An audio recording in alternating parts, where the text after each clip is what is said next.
శాంత శాంత ఎప్పుడు వంటగదిలోనే ఉంటుంది.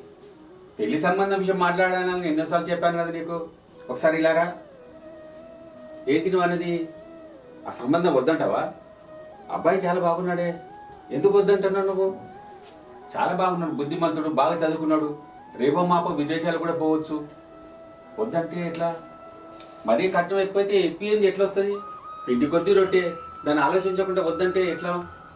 పెళ్లి చేయాలి, అమ్మాయి భవిష్యత్తు చూడాలి. ఇన్నాళ్ళు అమ్మాయి భవిష్యత్తు గురించి ఎన్నో కళ్ళు కన్నాం. ఆమెను భవిష్యత్తులో ఎంతో ఉన్నత స్థానంలో చూపెట్టాలనుకున్నాం. మంచి అత్తగారు దొరికితే అనుకున్నాము. అబ్బాయి కూడా చాలా బాగున్నాడు, సంస్కారి. ఆయన గురించి అన్ని తీర్లు బాకప్ చేశాను. 100% చాలా చక్కగా ఉంటాడు. నువ్వు మరీ నన్ను విసికించకు. ప్రతిదానికి అడ్డు తగ్గడం, ఏ పని చేసినా కూడా సక్సెస్ కాకుండా నువ్వు ప్రతిదానికి అడ్డు తగులుతావు. మొన్నకున్నది ఒక అమ్మాయి, ఆలోచించుకోసారి. ఆ అమ్మాయి జీవితం నాశనం చేస్తావా?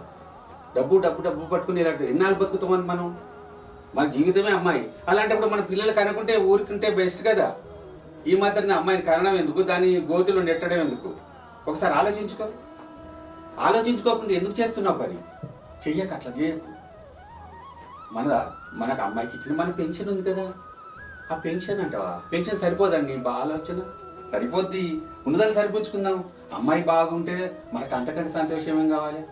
ఆలోచించుకో. నేను ఇన్నాళ్ళు మన అమ్మాయి గురించి చాలా ఆలోచించాను, మరీ ఆలోచించాను. స్నేహితులతో కలిశాను, మన బంధువులు కనుక్కున్నా, అబ్బాయికి గురించి గుణగణాలు కనుక్కున్నాను. ఒకసారి ఆలోచించు. నువ్వు నగలన్నీ నువ్వు పెట్టుకొని తిరుగుతున్నావు. నాకు కొన్ని నగలు అమ్మేద్దాం. అమ్మాయి భవిష్యత్తు ఏ నగైనా అమ్మాయి అన్నం గురించే కదా, అమ్మాయి సెటిల్ అవ్వడం గురించే కదా. నువ్వు ఆ ఆలోచనలన్నీ పిచ్చి మాటలను మర్చిపోయి అమ్మాయికి మంచి సంబంధం ఆలోచించు.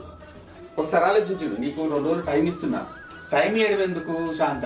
టైం అనవసరం. ఎవరో తన్నుకుపోతారు. అబ్బాయి చాలా బాగున్నాడు, దాని గురించి ఆలోచించుకో. నేను అన్నీ చూసుకుంటాను. మనకు వచ్చే పెన్షన్ మనకు చాలు. అమ్మాయి భవిష్యత్తు బాగుంటే రేపు అల్లుడు కూడా మంచివాడే, మన వృద్ధాప్యంలో అతను కూడా చూస్తాడు. ఒకసారి ఆలోచించుకో.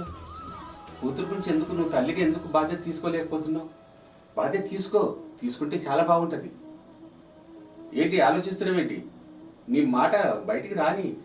వద్దంటావా, చేద్దామంటావా? నేను తండ్రిగా నేను ఆలోచన చేసుకొని మరీ ఆలోచన చేసుకొని చేస్తున్నా. దాని గురించి మనం ఇంత ఆలోచన చేయడం అవసరం లేదు. ఏమంటావు? సరేనా? నేను చెప్పింది నీకు నచ్చినట్టుంది. అబ్బాయి ఖాయం చేస్తాను, వాళ్ళు సాయంత్రం పిలిపిస్తాను. మళ్ళీ మాట మార్చకు. ఏమంటున్నా?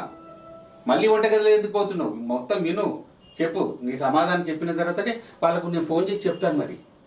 సరేనా? సరే మరి ఆలోచించుకొని. నువ్వు ఆర్థిక పరమైన ఏ ఇబ్బందులు లేవు. అమ్మాయి సెటిల్ అయితే మనకు అంతకంటే ఏముంది? ఏం లేదు. ఓకేనా? మరి వాళ్ళకి ఫోన్ చేసి చెప్తాను నేను. ఓకే.